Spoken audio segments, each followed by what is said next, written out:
सुंदर तुम्ही देखना पुतळा माझ्या बाबांचा बनवला. मी मुंडे साहेबांच्या त्या पुतळ्याचा हात पकडून पुढे ओढले होते. आता मी कसं सांगू तुम्हाला की मला काय वाटतंय या दिवशी. माझ्या जीवनामध्ये मुंडे साहेबांच्या जाण्यानंतर त्यांच्या अंतिम संस्काराच्या दिवशी मी शपथ खाल्ली होती की गोपीनाथ मुंडे हे नाव मी जगाला कधीही विसरू देणार नाही. आणि ही शपथ मी पदावर असेन नसेन, मी मंत्री असेन नसेन, मी आमदार असेन नसेन, मी या जीवनात असेन नसेन, तरी ही शपथ पूर्ण करणारी मुलगी म्हणून माझं नाव घेतलं जाईल एवढीच साधी माझी इच्छा आहे. या देशामध्ये मोठे मोठे नेते झाले, प्रधानमंत्र्यापर्यंत झाले, स्वतः प्रधानमंत्री झाले, पण आपल्या वडिलांचं स्मारक बांधणारी मुलगी झाली नाही. पण मी ते बांधलं. गोविंदांना माहिती आपण किती तेव्हा चळवळ केली होती. एक वीट गोपीनाथ गडासाठी ऊस तोडणाऱ्या माणसांनी, माळाकोळीच्या या गरीब माणसांनी प्रत्येकाने एकाच विटेचा पैसा दिला, एकाच विटेचा, आणि भव्य गोपीनाथ गड उभा राहिला. पण ते स्मारक बांधण्याचं खरं कारण काय होतं?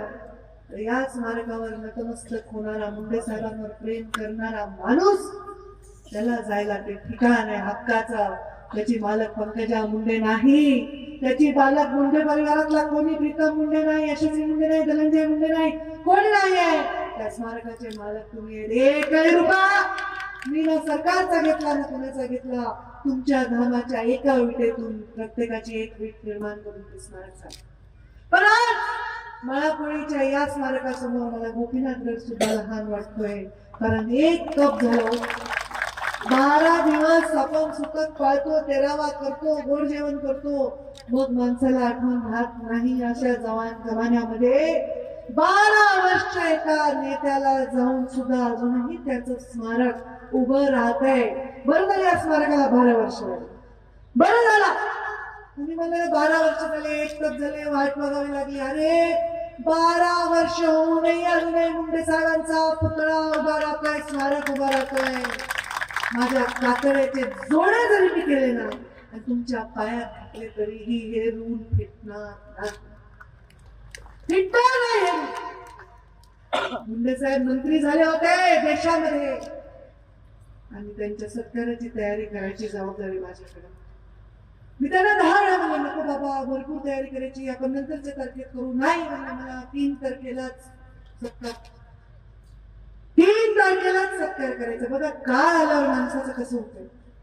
आम्ही म्हणत होतो नको, आमची तयारी होणार नाही, आम्हाला जंगी करायचंय. 14 वर्षानंतर वनवास पिटलाय, मुंडे साहेब मंत्री झाले, तर त्यांना काळाने बोलवून घेतलं. आणि असं कधी झालंय कुठल्या राजकारणात, जीवनात तुम्ही बघितलंय? मोठ्या मोठ्या नेत्यांचा मृत्यू झालाय, कोणाला हत्या झाली आहे, काय काय झालंय, पण तुम्ही हे पाहिले का कधी की ज्या दिवशी सत्कार असतो त्या दिवशी एखाद्याला सरनावं जावं लागतं? पाहिले कधी? कधीही इतिहासात अशी कधीही घटना घडली नाहीये. मला नेहमी वाटतं की माझे बाबा माझ्यासाठी खूप प्रिय होते, पण त्यांच्यामध्ये भगवान बाबांचा आशीर्वाद आणि ईश्वराचा अंश होता. कारण असं एक्झिट कोणालाही मिळत नाही. म्हणून एक शेर मारते, बाबाने नाही मारला म्हणून मी सांगते. जिंदगी में कुछ इस तरह निभाया अपना किरदार, जिंदगी में कुछ इस तरह निभाया अपना किरदार, पर्दा गिर चुका है तालियां फिर भी बज रही।